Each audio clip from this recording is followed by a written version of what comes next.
Hi friends, நான் திவ்யா. நாம் பார்க்க போகிற recipe high protein soya chunks. எப்படி பண்ணுறதுன்னு பார்க்கலாமா? இது ரொம்பவும் ஈஸியாக பண்ணிடலாம் ஃப்ரெண்ட்ஸ். சீக்கிரமாகவே ஒரு 10 மினிட்ஸ்லேயே ப்ரிப்பேர் பண்ணிடலாம்.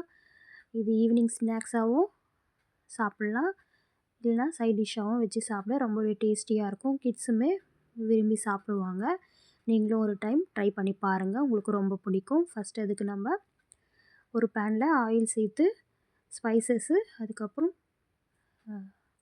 சோம்பு, சீரகம் ஆட் பண்ணி அதெல்லாம் பொரிஞ்சதுக்கப்புறமா க்ரீன் சில்லி, ஆனியன் சாப் பண்ணி சேர்த்துக்கலாம். அது கூடவே இஞ்சி பூண்டு பேஸ்ட்டையும் ஆட் பண்ணி நல்லா வதக்கிக்கலாம். இதெல்லாம் வதங்கினதுக்கப்புறமா தக்காளியை சாப் பண்ணி சேர்த்துக்கலாம். தக்காளி நல்லா இப்போ வதங்கட்டும். வதங்கினதுக்கப்புறமா மஞ்சள் தூள், மிளகாய் தூள் ஆட் பண்ணிக்கலாம்.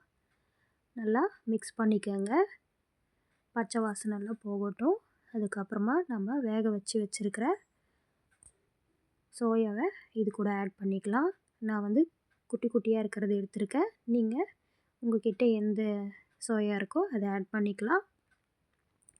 அதை நல்லா சுடு தண்ணியில் வேக வச்சு அதில் இருக்கிற தண்ணியெல்லாம் ஃபில்டர் பண்ணிவிட்டு அதுக்கப்புறமா இதில் ஆட் பண்ணிக்கோங்க. நல்லா ஃபில்டர் பண்ணிவிட்டு ஆட் பண்ணி நல்லா வதக்கிக்குங்க ஈவனாக. இப்போது இது கூட கொத்தமல்லி, கருவேப்பிலையும் ஆட் பண்ணிக்கலாம். இதுக்கு தேவையான சால்ட் ஆட் பண்ணி நல்லா மிக்ஸ் பண்ணிக்கலாம். இப்போ அதில் தண்ணியெல்லாம் ட்ரை ஆகி நம்மளுக்கு இந்த மாதிரி ட்ரையாக வர வரலும் வதக்கி எடுத்துட்டால் நம்மளோட ஹெல்த்தியான டேஸ்டியான சோயா சங்க்ஸ் ரெடி ஆகிடும். நீங்களும் ட்ரை பண்ணி பாருங்கள் ஃப்ரெண்ட்ஸ், உங்களுக்கு ரொம்பவே பிடிக்கும். ட்ரை பண்ணிவிட்டு எப்படி இருந்துச்சுன்னு எனக்கு கமெண்ட் பண்ணுங்கள், லைக் பண்ணுங்கள், சப்ஸ்கிரைப் பண்ணி வச்சுக்கோங்க ஃப்ரெண்ட்ஸ். நெக்ஸ்ட் ரெசிபியில் பார்க்கலாம். Until then bye from Divya.